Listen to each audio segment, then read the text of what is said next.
Hello everyone, welcome back to the channel. So after updating to iOS 26, is your iPhone heating up a lot? Don't worry, in this video I am going to show you some easy tips to cool down your iPhone and keep it running smoothly. So let's start the video. Solution 1.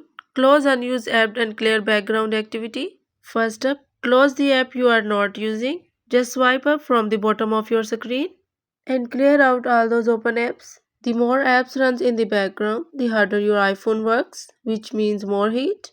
Solution 2. Manage location services. Go to Settings app, tap Privacy and Security,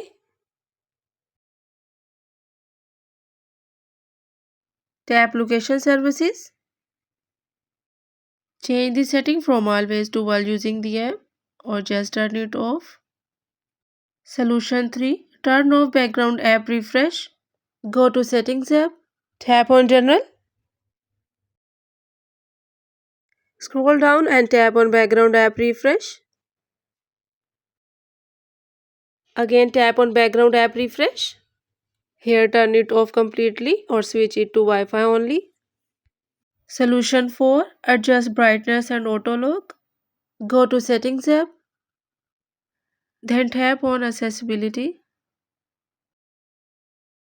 Tap on Display and Text Size. Scroll down and turn on Auto Brightness. After that, go back and tap on Display and Brightness. Here scroll to Auto Lock.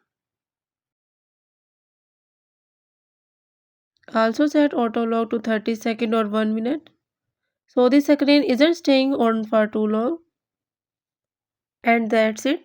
These are some easy way to fix overheating after updating to iOS 26. If this video helped you out, don't forget to like, share and subscribe to the channel for more iPhone tips and tricks. Thanks for watching and I'll see you in the next one.